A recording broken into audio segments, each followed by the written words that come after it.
How many people here have heard the reported number that in Michigan, 34% of all your deaths, only 34% come from senior living homes? Show of hands.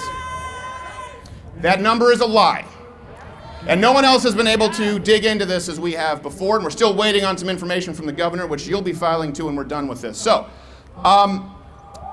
you look at it and you say 34%. Well, you know what? That seems to track with other states. Let's look at the other states nearby. Again, those states that were mentioned, Ohio, Wisconsin. Yeah, those states all have, give or take, a fatality rate of the total deaths coming from senior living homes between 28 to 36%, depending on the numbers you use. Okay, so that would seem to check out. Until you take one thing into consideration. This was fine print that I don't believe I read at MLive. Michigan's tracking, and it's the only state with these comparable states, doesn't include assisted living facilities, adult foster care facilities, or homes for the aged. So let me be clear, all of these other states here, their total deaths are 34% when you include assisted living facilities, nursing homes, adult foster facilities, and homes for the aged. In Michigan, it's 34% coming exclusively from some nursing homes. You know how many of those are? 1,967 deaths coming from about 440. About 447 nursing homes. Now here's the challenge. Assisted living facilities are not licensed in Michigan, okay? And I don't want to get nerdy here, but these numbers really matter, and they scared me when I read them. Assisted living facilities are not licensed in Michigan, but they are used in those total numbers from other states, so we would need them for an apples-to-apples comparison. However, there is a website where you can go right now to verify which nursing homes, adult foster homes, and homes for the aged are licensed by the state.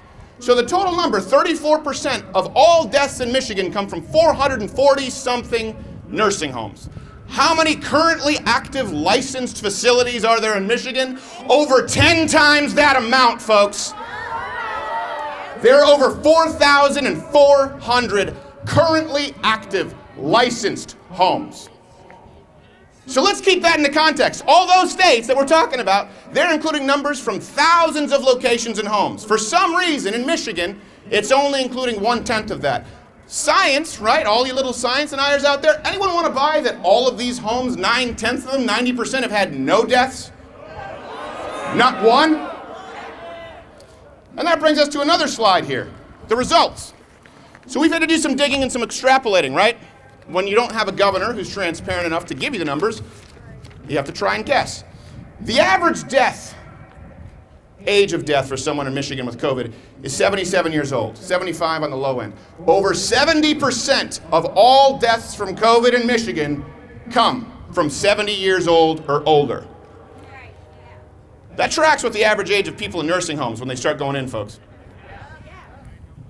This makes it clear why we need these numbers. Now, like I said, we can't assume anything at this point, but we also can't make an educated decision, can we, as to how we need to move forward as a state and a country. If we don't have the numbers from these other 4,000 facilities, how can we know if a lockdown, which has decimated Michigan businesses, is good for this state and this country?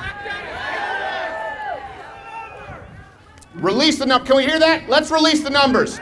Governor Whitmer, release the numbers. Release the numbers. Release the numbers. Release the numbers. Release the numbers. Release the numbers. Release the numbers. Watch Good Morning Mug Club live every Monday through Thursday at 10:15 Eastern.